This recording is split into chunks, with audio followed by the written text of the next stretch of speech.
Guys, nakabili tayo ngayon ng mouse na tigpa 500 plus at keyboard ulit na tigpa 873. So, buksan na natin ito guys, galing kay Temu. So, buksan na natin itong mouse. So, nakuha natin yan ng 500 plus kay Temu.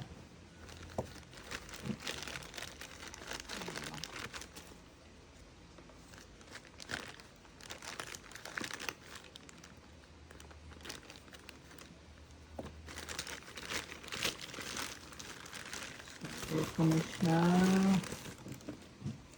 Attack Shark. Medyo ano lang yung mga box. Hindi secure pero ano natin. X11.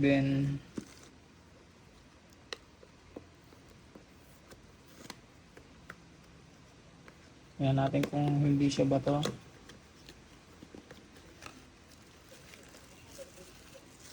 Ito yung charger.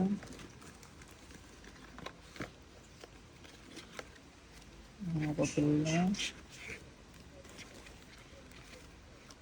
Yung sticker.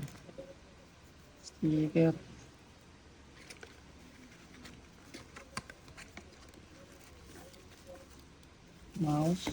Oops. At ito yung wire. So wala na siyang laman. Yung wire. Attack Shark X11 na black na may sticker. Charger. So ano yan? Pinapatong yan. Ganyan siya.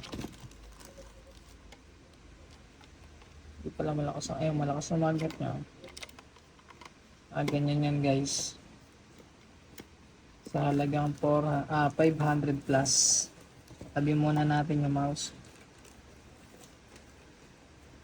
Sa naman natin tong keyboard na worth 800 plus.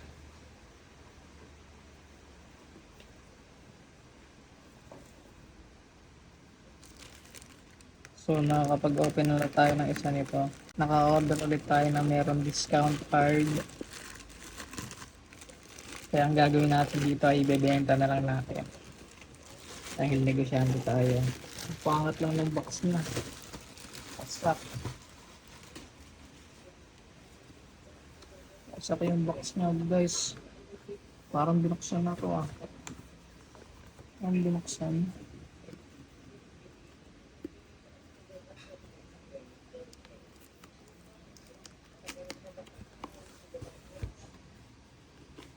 Sana hindi ba? Ano ba ayun?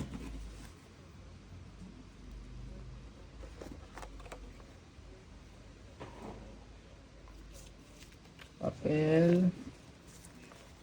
Keyboard guide. So ito yung may 4 na kasamang tawag dito. Ganda tawag dito. So tsaka wire. At yung mechanical keyboard. So sound check. So meron na ako isa nito, dalawa na yung ganito. So ito yung isa ko guys. So maganda yung box nito.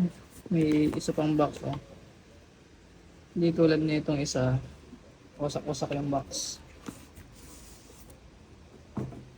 So, ito. May isa. F75 din.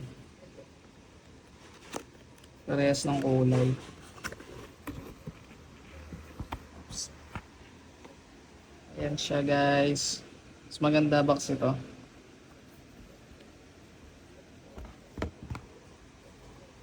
So, panoorin nyo na lang yung pag-test ko ng keyboard.